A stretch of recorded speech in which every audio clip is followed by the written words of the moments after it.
Tutorial 1.1 Trigger Scripting Basics. Welcome to this Trigger Scripting Basics session. As indicated in the first tutorial, Pharos trigger scripts are programmed in Lua. By default, every project has scripting enabled, and in the Projects tab you can always check the version of API that you are using. How to create a script in Designer. For this first example, we will replicate an existing action shown on screen using a script. The first soft trigger will write the words "Hello World" to the log. Now let's try to do the same, but by using scripting instead. First off, let's create a new soft trigger. We'll also want to create a new action which will run the script as well. As no script exists yet, we'll want to create a new script. Now that that's done, you should see the script editor in front of you. You can always toggle between modules and scripts if needed as well. This script editor is where we can begin to create our first script. You can label your scripts by clicking on the top tab and simply giving the script a name. You can also close your script and reopen your script by going to the Manage menu, similar to organizing your timelines. It's worth noting that in the help, documentation is available for the version of API that you are using. The script editor is the main area where we can enter the source code of our script. To begin, we're going to use a function called log, and this function simply writes a message to the controller's log.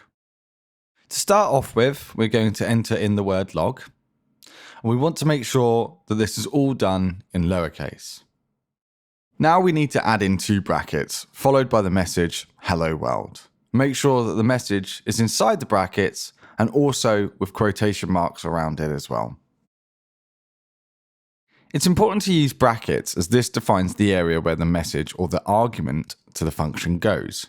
The message must also be wrapped in quotation marks to tell the program that this is a string and not a different data type, but more on this later.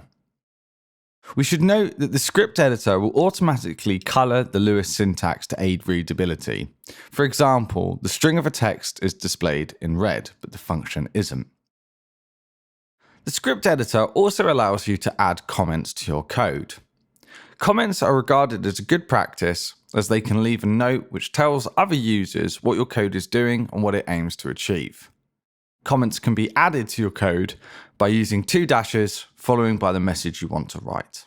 It's also important to remember that comments are never executed by Lua or the script itself and are there just to help you understand what the script is doing. Now that we have created our first script, we can upload this to the controller and test it.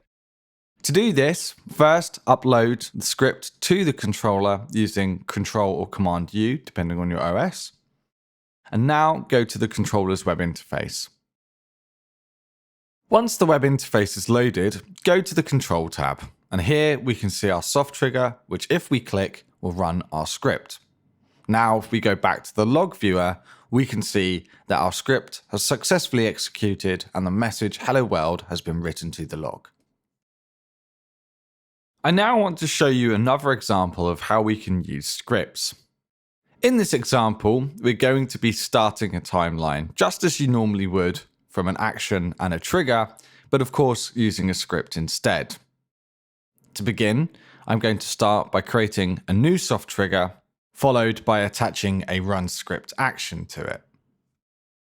Once the script editor has populated, I'm going to simply label this script Start Timeline. Next, I want to look at the API documentation and search for the Start Timeline API call.